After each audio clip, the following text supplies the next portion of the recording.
Well, Minister, your period as Minister for Tourism was relatively short and of course covered a very difficult time for the industry. And yet the industry is probably just as sorry to see you go as I suspect you are yourself. What did you think of us all in the industry generally? You know, at the end of March last year, I was really looking forward to having 2 years at least in this job. And little did I know it was only going to come to an end just after a year. I'm really disappointed it's been so short because it has just been a fabulous year. I mean, I've had great privilege in being in a number of different ministries, but I have to say the engagement I've had with the tourism industry is one that really stands out for me. A group of people, despite the fact that they were suffering, were never downbeat.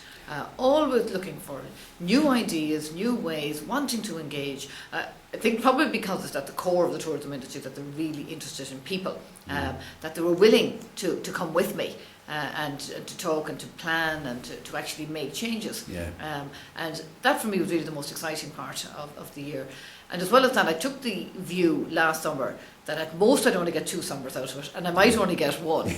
So I may as well take full advantage of it. And I did that by travelling the country and meeting as many people as I could, and then actually knuckling down to the work as well, and bringing the industry in with me. So I mean, I'm really, really sorry to see it go. Okay, well, we're sorry to see you going as well. But of course, tourism is still a massive industry despite the hit, and we're hopeful that the decline has actually bottomed out at this stage. Is that your own feeling, and how do you feel about the medium-term future for the sector? I think there are a number of things that impact on the tourism industry, as everybody knows, but one of them is the international message about Ireland, and that's now getting more positive. And the fact that the world is seeing us economically as a country that's kind of getting to grips with our problems is starting to send a better message. So that then starts to generate its own stories about Ireland for people who want to actually come and visit. So I see that as having a major impact.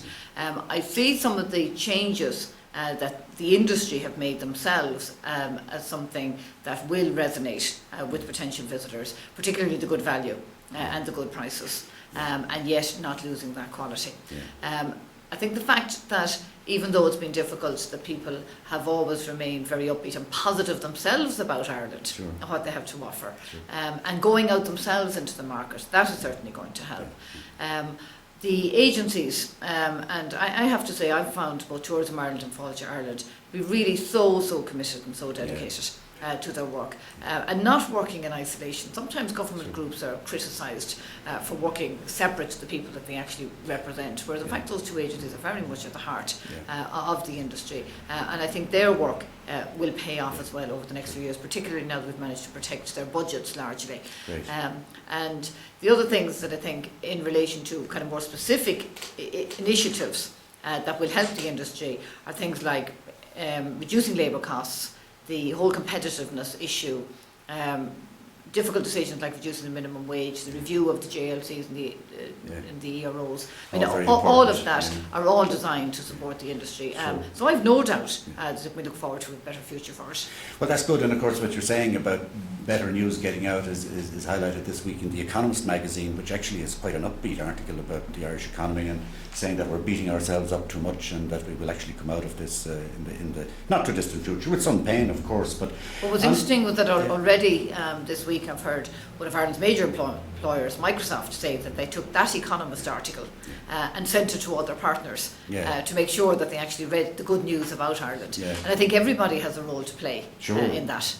Well, actually on that point, on the broader economy, do you think that growth is possible given the severity of the terms of the EU IMF rescue package, or will some of that have to be renegotiated? No, I've no doubt growth is possible. I mean, there are a number of things we have to do. Obviously, we have to get the finances of the country right. So by bridging the gap between what we're spending and what we're taking in within a short period, I think will bring back not only stability to the economy, but also confidence as well. And that is on target. That last budget that we have is a very difficult budget for everybody. You know, we have to acknowledge that. But the next 3 won't be as difficult, and I think should at least bring certainty to where the economy is going. If the banks are bound to send out €12 billion and to get credit flowing again, that's the one thing, well it's not the one, but it's certainly one of the major things that the tourism industry needs. And by supporting them with that kind of money flowing, that enables them to be able to keep going, to head into a good season.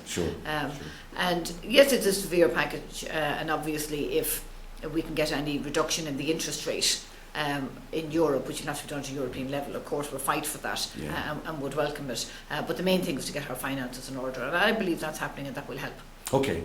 Well, Minister, thank you very much. Thank you for your time in tourism. We certainly enjoyed working with you. You were very accessible to us at all occasions, and your enthusiasm kept us going as well during some difficult periods. So the best of luck to you on Friday and indeed for the future, and sure, hopefully we'll see you back again sometime. Well, thank you very much. I hope I'm not looking for a job in the tourist industry this time next week. But I say it's a really wonderful industry, and my very strong message would be just continue to believe in what you do, and continue to believe in the offering that you have, and continue to believe in the country that we're all so proud of. And if you do that, it'll continue to be a great industry.